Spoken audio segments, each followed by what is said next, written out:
এই জন্য আমি এখন পর্যন্ত বক্তব্যে টিকে আছি, নাহলে বহু আগেই আমি হয়তো বক্তব্য ছেড়ে দিতাম, কারণ মানুষের এই সমস্ত নোংরামি, এই চিৎকারমূলক কথা এটা সহ্য হয় না। তবে তারপর আলহামদুলিল্লাহ ভিউর ব্যাপার যদি বলেন, আমি একদিন দেখেছিলাম শেখ সুদাইস হাফেজাহুল্লাহ, তার এক বক্তব্যের মধ্যে 25K হচ্ছে লাইক, তার মধ্যে 8K হচ্ছে আমি। কার বক্তব্যে? কাবার ইমাম, একজন কাবার ইমাম যার কেরাত হাজারো মানুষ পছন্দ করে, কিন্তু তার বক্তব্যের মধ্যে কত হাজার লাইক। আমি চিন্তা করে দেখলাম যে কাবা শরীফের ইমামের যদি 8 লাখ শত্রু থাকতে পারে, 8,000, আমি মাহমুদের শত্রু যদি পুরো বাংলা হয়ে যায়, এটা বিস্ময়কর কোন ব্যাপার না। এটা একটা আমার নজরে এখনো আছে।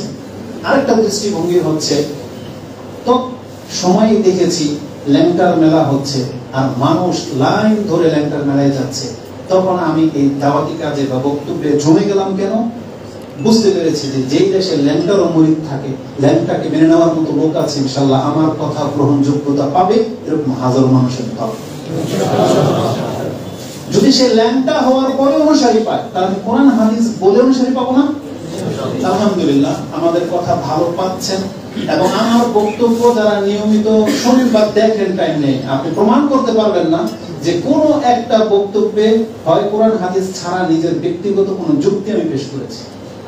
এটা আমার চরিত্রে নাই, বরং আমি আজ পর্যন্ত কোনো কবিতা মুখস্থ করিনি। অনেকে আছে না, দেখবেন না বক্তব্যে শেষ শায়রি বলে, আমি বলি না। কেন? আমি চেষ্টা করলে পারবো না? পারবো, কিন্তু আমি বলি না। কারণ আমি আজকের বক্তব্যটাই দাওয়াত নিয়ে লিখেছি, তাতে আমি 2 ঘন্টা কভার করতে পারবো না। এখানে হাদিস কোরআন ছাড়ার একটা কথা হবে, তারপরে তো সেখানে আমাকে শের শায়রি লাগাইতে হবে কেন, যেখানে কোরআনে যথেষ্ট কথা আছে। বরং এই মর্মেই তো কোরআন, কোরআনটাই তো দাওয়াতের কিতাব, তাই না? এই দাওয়াতটা কে দিয়েছে? আল্লাহ সুবহানাহু ওয়া তাআলা। স্বয়ং আল্লাহ দাওয়াত দিয়েছেন এই বাক্যগুলো দিয়ে। তা আল্লাহর চাইতে রাসূলুল্লাহ সাল্লাল্লাহু আলাইহি ওয়াসাল্লামের এত শত হাদিস থাকতে আর কার কথার প্রয়োজন হতে পারে? আমি মনে করি বিকল্প কিছু নাই। তবে অন্যের কথা আসতে পারে সহায়ক হিসেবে, অর্থটা বোঝার জন্য। যেমন আমাদের ভাই একটু আগে বক্তব্য করে গেছেন ওসির জামান, তিনি ইবনে তাইমিয়া রাহিমাহুল্লাহ একটা উক্তি করেছেন যে তিনি ইবাদতের সংজ্ঞা এই করেছেন, যে ইবাদতের সংজ্ঞা কি? যে আল্লাহ এবং তার রাসূলের কথা মোতাবেক আপনাকে ইবাদত করে যাওয়া, প্রকাশ্য হোক গোপন হোক।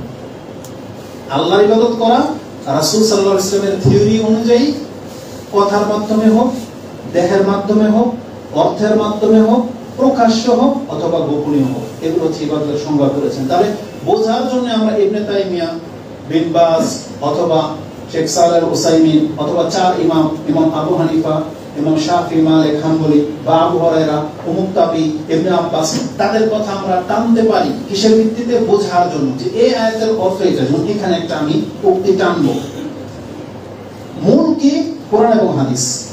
এটা গেল একটা। দ্বিতীয় আরেকটা দিক আমি আপনাকে বলি, আজকের দাওয়াতের আমার মেসেজ যেটা থাকবে, আমি প্রতিনিয়ত দেখি, আমি তো মেট্রিক পরীক্ষা দিয়ে চলে গেছিলাম সৌদি আরব। মেট্রিক পর্যন্ত স্কুলের মধ্যে আমি ছিলাম বাজে ছাত্র, আর আমাদের ফ্রেন্ড সার্কেল প্রত্যেকটা ছিল টপ লেভেলের, ওদের মেধা, ওদের যোগ্যতা।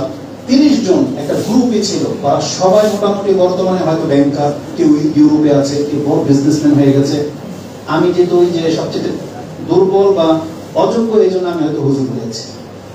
মানে যেটা আমাদের সমাজের কি মানে থিওরি, যে বিচক্ষণ গুলো ইঞ্জিনিয়ার হয়, ডাক্তার হয়, অনেক কিছু হয়। তবে আমি কিছুই হইতে পারিনি। তবে আমার রবের অনুগ্রহ যে আমি সৌদি আরবের মতো জায়গায় যেতে পেরেছিলাম, শেখ মতিউর রহমান হাফেজাহুল্লাহকে কাছে পেয়েছিলাম, আর আল্লাহ চেয়েছেন আমাকে হেদায়েত করবেন, হয়তো তাই আমি আজকে হুজুর হয়ে আপনাদের সামনে দাঁড়িয়েছি। এটা আমার রবের অনুগ্রহ ছাড়া আমার আসলে ব্যাকগ্রাউন্ড কোনো যোগ্যতা নাই। তো কেন ওদের কথা বললাম? আমার বক্তব্য যার কাছে ভালো লাগে, যদি মনে করেন যে আমি কথা বলতে পারি, আমি মনে করি আপনি তার চেয়ে বেশি ব্যাখ্যা করে বলতে পারেন। কারণ আপনি তো একটা টপ ছাত্র, তাই না? ক্লাসের ভালো ছাত্র। আপনি যেহেতু জেনারেলের মধ্যে ভালো টপ করে দেখাতে পারতেছেন, আমি মনে করি আপনার রবের কথা তার চেয়ে সহজ। এটাকে আপনি মানেন কি মানেন না? আল্লাহ বলেছেন এই কথা, কোরআন তার চেয়ে সহজ। যেই অঙ্ক, যেই থিওরি, যে সিস্টেম নিয়ে আপনার মাথাকে হ্যাং করে দেয়, সেই বিদ্যাতে আপনি যেহেতু 1 থেকে 10-এর মধ্যে আছেন, আপনার রবের চাইতে সহজ ভাষায় কথা না কেউ আজ পর্যন্ত বলতে পেরেছে না বলতে পারবে।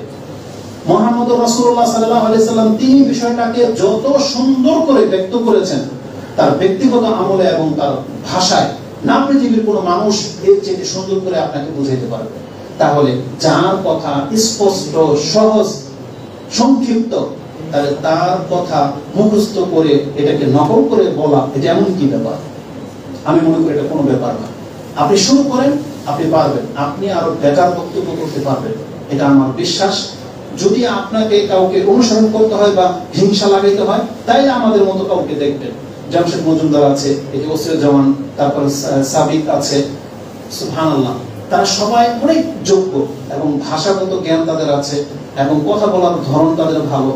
এরকম একজন জাকির নায়েক, যাদেরকে আপনি একজন যোগ্যমান মনে করেন, তাকে সামনে রাখেন এবং আপনি বলবেন উনি পারলে আমি কেন পারবো।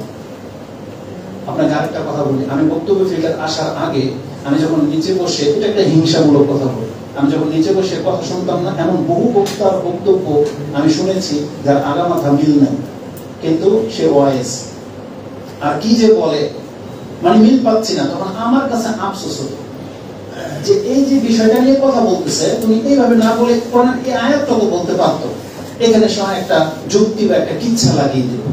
ওই তখন থেকে আমি নিজে নিজে বাসায় কিন্তু প্র্যাকটিস করতাম, যা দেখে আমি এই বিষয়টা নিয়ে নিজে নিজে নোট করতাম। আমি কোনোদিন জানতাম না যে আমার এই বক্তব্য পেশ করার মতন কোনোদিন এই সুযোগ আমি পাবো, কিন্তু আমার নোট আমি আগে থেকেই সৌদি আরব থাকতেই তৈরি করতাম। শেখ মুজিবুর মাদানী হাফেজাহুল্লাহ, তিনি যখন ব্যস্ত থাকতেন, ওনার বা কথা বলার প্রয়োজন হতো, উনি ওনার কম্পিউটার থেকে একটা বিষয় দিত যে কি বিষয় নিয়ে তুমি কথা বলতে চাও।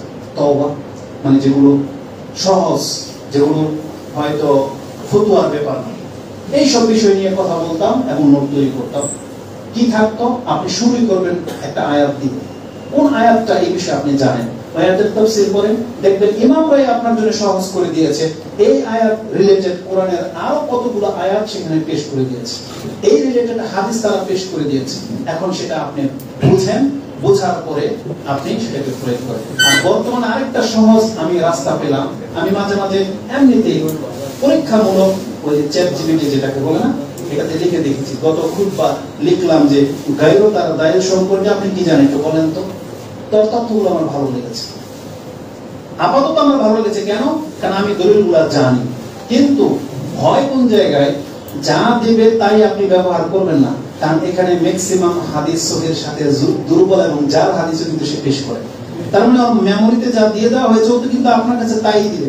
তাই বলে যে আপনি হাদিস মেরে দিবেন না, এটা করবেন না। কারণ আমি গতকালকের ব্যাপার যেটা বললাম, সে দুই একটা হাদিস পেশ করেছে, তার মধ্যে দুইটাই ছিল জয়ীফ। তাহলে আমরা তো সেটা জানি বিটা বা কম্পিউটারে সার্চ করে দেখতে পাই, এই জন্য ব্যক্ত করি। এটার আপনি সহায়তা নিতে পারেন। নিয়ে যখন সে হাদিস পেশ করবে, হাদিসটাকে একটু যাচাই করে নেবেন যে হাদিসটাকে সহি দিল না দুর্বল দিল। দুর্বল দিলে রেখে দেন, সহি হলে নিয়ে নেন। এটা আপনার নোট করতে সহজ হবে। এইভাবে আপনি দাওয়াতি কাজ করতে পারেন। আমি জাস্ট এটা বোঝাতে চাইলাম, প্রথমে এখানে কথাগুলো হয়তো বক্তব্যের ঢুকলে সেটা হয়তো মিস হয়ে যাবে, চলে যাবে, কিন্তু আপনাকে উৎসাহিত করার জন্য বললাম। হতে পারে আজকের এই কথাগুলো যদি আপনি উত্তর দিয়ে নেন, আমি মনে করি এখান থেকে 10 জন বক্তা কালকে বেরোবে ইনশাআল্লাহ। এজন্য আপনারা পিছনে হবেন না, নিজে নিজে ঘরের ভিতরে একা একা আয়নার সামনে বক্তব্য করবেন। আমাদের ভুল ধরবেন যে হুজুর এটা ভুল বলছে, এটা হবে। আপনি নিজে এটাকে প্রোটেক্ট করার চেষ্টা করেন নিজে নিজে, তাহলে দেখবেন ইনশাআল্লাহ আপনি আরো বেটার কিছু জাতিকে দিতে পারবেন।